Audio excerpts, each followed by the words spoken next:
Good morning, everybody.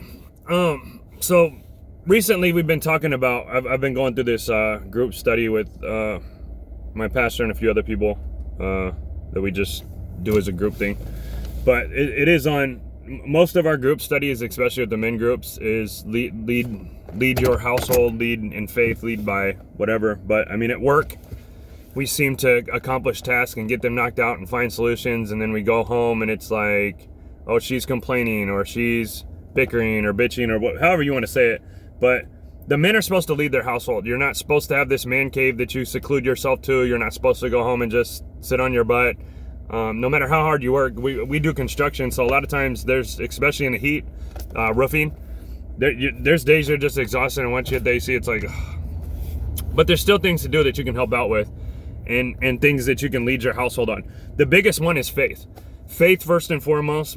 So even me and my little brother have been talking lately, like one of his biggest ones is finance. And it's not that we all don't have different issues and different things that we fall short on different areas, but in all areas, faith and finance are a big one. And if you can't budget and manage your own household or your own children or teach them that same thing, you're kind of failing as a leader.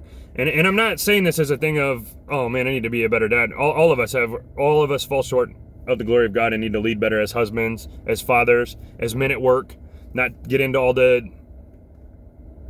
gay jokes and all the other nonsense. But there's this thing going around called toxic masculinity. It's being thrown around like racist and racism. And I mean, that word is so used the wrong way now.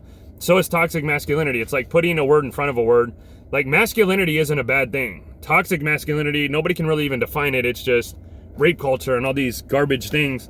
And then we have a feminist movement that's acting like they're being feminist by showing off all their bodies and like, we're taking this movement and we're feminist and shake your butts and WAP and all this other nonsense. And it's degrading and disgusting, to be honest with you. But all the things that I know about a woman, we find in Proverbs. All the things I know about a man, we find in Proverbs. It's wisdom. There's other parts in the Bible, but there's a lot of straight out quotes and facts from Proverbs that help you discern like who you're with. And I have a very good wife. I'm glad to have her. She is more precious than rubies and silver and gold and all these things. And I know other Christian men that I surround myself with have good wives. Doesn't mean they're perfect. Doesn't mean we don't have mistakes and have arguments and fights and things like that. Not very often as we used to, but it's a growing process. And it starts with us as men. Men are to lead their household by faith, and then lead by finance, lead by other things. And you do that with your wife, not against her. I know a lot of people are like, wives submit to your husband, and we use that word wrong, just like toxic masculinity. Masculinity is just masculinity. It's not a bad or good thing. God made us masculine and women feminine.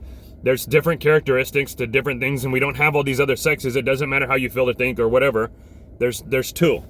Now you can be I have seen over the generations men get a lot more feminine and be less masculine. But I think we take that the wrong way. It's not beat your chest and take what's mine and blah, blah, blah. Like we make it in the world.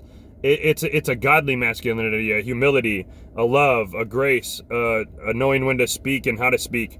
And I definitely don't have that down, and I don't do it perfect. So I'm saying this as a thing of encouragement, but I'm sick of some of these words that we throw out, like toxic masculinity. Christ gave himself for the church, and we're to love our wives. Wives are to submit to their husbands. And husbands are supposed to love their wives as Christ loved the church. Christ died for the church. Christ gave everything for the church. Christ walked around and literally gave his whole life for church things, the church.